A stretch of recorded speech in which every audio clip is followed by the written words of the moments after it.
The second phase of India's parliamentary elections is underway. Analysts will be watching the southwestern coastal state of Kerala, one of India's most highly developed states. Nearly 1 billion people are eligible to vote.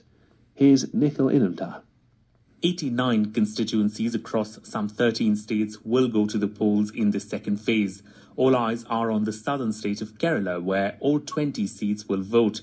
It's the only province ruled by the left parties and a part of the country in which the ruling BJP has so far been unable to make inroads. Both the ruling BJP and the opposition Congress have raised allegations against each other of causing division on the basis of religion, language and region. The first personalised vaccine for melanoma skin cancer is being tested on patients in Britain. The experimental treatment, developed by the companies Moderna and MSD, uses the same mRNA technology as some COVID jabs. It works by identifying proteins unique to each person's cancer and priming the immune system to attack them. BBC News. Thank you very much indeed for that news. Hello and welcome to Newsday on the BBC World Service with Victoria Wanhunda and James Copnell. In the programme today, we're going to focus on Haiti as the country takes a really consequential step towards ending its spiral of violence and lawlessness. We'd love to get your reactions to that.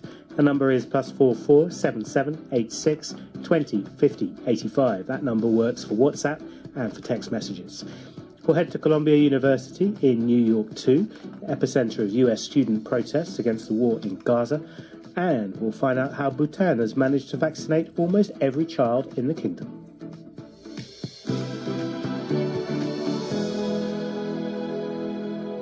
We start in Haiti, where amid a rapidly deteriorating humanitarian situation, a transitional council has begun running the country after Prime Minister Ariel Henry resigned on Thursday.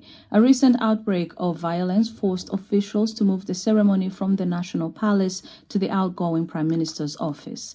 The council is tasked with organizing elections and restoring order to Haiti, where gangs control large areas, including most of the capital Port-au-Prince. Leslie Voltaire, a former Haitian education minister, is a member of the council. I think that we are in a process and in a timing where Biden is in election. Biden needs low-hanging fruits to collect. I think Haiti is a low-hanging fruit. They are desperately courting Kenyans to come to deal with things, the peacekeeping force, with some Caribbean soldiers and policemen and some Argentinian policemen to do that job. And the U.S. will be accompanying them in logistics, in intelligence and information. Well, Evelina Elise Charlier is an activist in the anti-corruption movement, a leader in the anti-corruption group Nou Papdomi. She gave me her thoughts from Port-au-Prince just a little earlier. I began by asking her what her reaction to the resignation of Mr. Henry and the presidential council taking over. Well, the first reaction is that it's a very good thing. The country has been in turmoil for very long.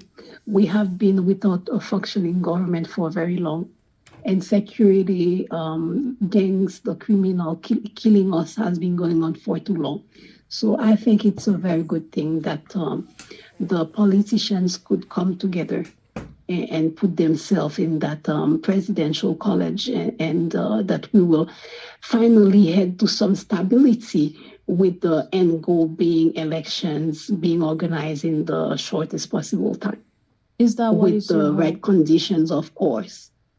Yes, that's my hope. My hope is for us to find stability, to find some kind of security in the country, and then so that we can go to elections and finally bring back Haiti on the road to democracy.